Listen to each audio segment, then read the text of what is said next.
गुजरात की एक सभा में कांग्रेस अध्यक्ष मल्लिकार्जुन खड़गे ने केंद्र और राज्य की बीजेपी सरकार पर उठाए सवाल। भाइयों, गुजरात के लिए ही नहीं बल्कि सारे देश के लिए ये चुनाव महत्वपूर्ण है। इसलिए महत्वपूर्ण है कि आज बीजेपी सरकार यहां पर 27 साल से हुकूमत कर रही है और 27 साल में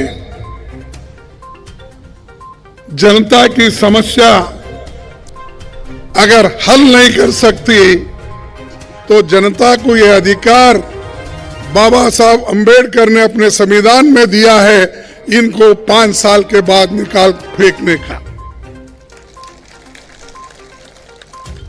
तो आपको यह अधिकार है कि अच्छी सरकार को चुनने का।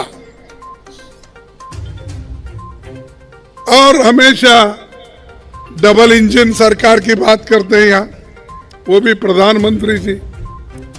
अरे ठीक है भाई, आपका डबल इंजन बहुत दिन से चल रहा है यहां, 8 साल तो आप डबल इंजन में हैं, उससे पहले भी आप सरकार में थे। अगर डबल इंजन लगाने के बाद भी अगर एक गाड़ी नहीं चलती है तो उस गाड़ी को निकाल के दूसरे नए इंजन लगाने वाले गाड़ी को लाना चाहिए।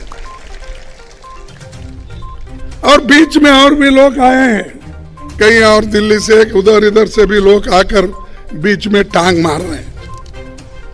लेकिन आपको सोचना है कि जो पार्टी, कांग्रेस पार्टी इस देश को बनाई,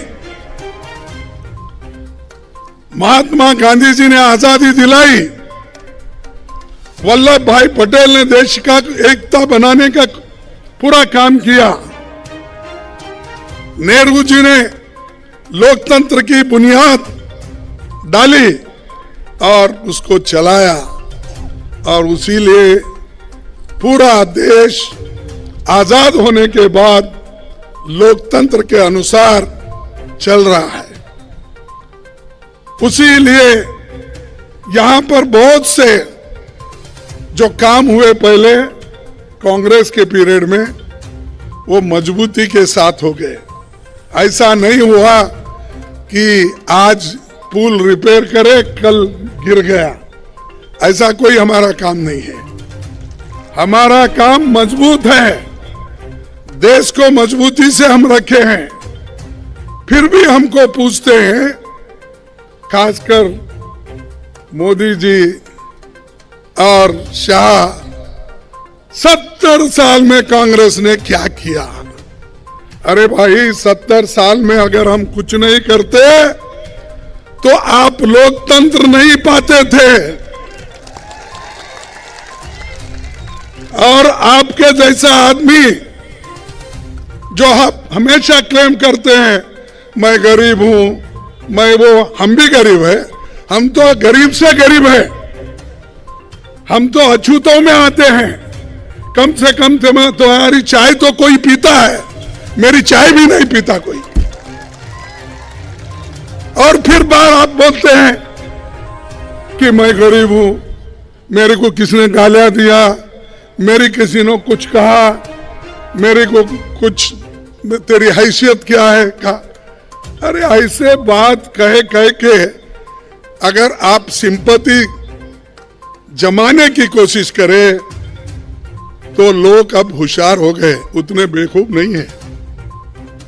एक बात चलती है, एक बार अगर झूठ बोलेंगे लोग सुन लेंगे, 2 बार भी बोलेंगे तो भी सुन लेंगे। कितने बार झूठ बोलेंगे? झूठ पर झूठ, ये झूठों के सरदार है। और ऊपर से बोलते हैं ये लोग देश को लूटे कांग्रेस वाले। अरे आप तो लूट रहे हैं, गरीबों के जमीन लूट रहे हैं, आदिवासियों को जमीन नहीं दे रहे हैं। जमीन, पानी और जंगल, उसको खत्म करने वाले कौन हैं? आप अमीर लोग, और आप जिनके साथ हो, अमीरों के साथ, वो लोग हमको लूट रहे हैं। पहले उनको बोलिए।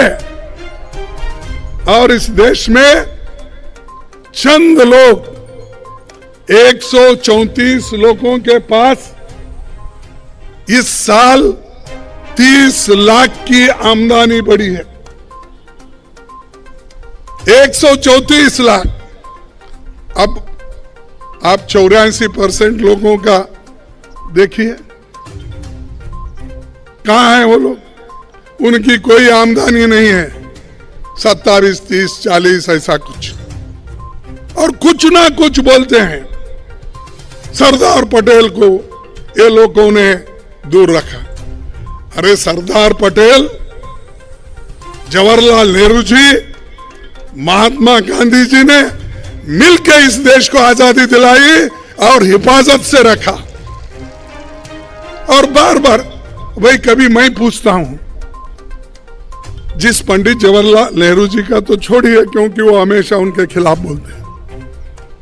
कभी आरएसएस के ऑफिस में, बीजेपी के ऑफिस में वल्लभ भाई पटेल की फोटो कभी लगाए 20-30 साल पहले? कभी उनके बारे में वो कहते थे कि वो अच्छे थे? कभी नहीं। सिर्फ कांग्रेस में फूट डालने के लिए, कांग्रेस को डिवाइड करने के लिए वो ये सारी बातें बोलते हैं। कहीं अंबेडकर हमारा है, ये कहते हैं। अरे अंबेडकर की फोटो तो आरएसएस दफ्तर में भी नहीं था, अभी भी नहीं है, बीजेपी के दफ्तर में नहीं था। अब वोटों के लिए उनको नमन करते हो, कहते हो अंबेडकर जी को हमने सब कुछ यहां पर क्या है? हाँ, अंबेडकर जी को ये कभी नहीं चाहे, उल्टा हमेशा उनका खिलाफ काम करने वाले वो हमको आज बोल रहे हैं कि बाबा साहब अंबेडकर के बारे में, वल्लभ भाई पटेल के बारे में, महात्मा गांधी जी के बारे में। अरे महात्मा गांधी जी को गोली से कौन मारा? उनकी जान किसने ली? बताओ, किसने लिया? गोडसे ने लिया। गोडसे कौन थे? इनके सभी नजदीक के लोग थे। आरएसएस और पहले जो जनसंघ कहा जाता था या हिंदू महासभा कहा जाता था, उन्हीं के लोगों ने तो गोली से मार दिया महात्मा गांधी जी को। अब महात्मा गांधी जी के बारे में बहुत प्यार आता है। गांधी जी का इंसल्ट, गुजरात का।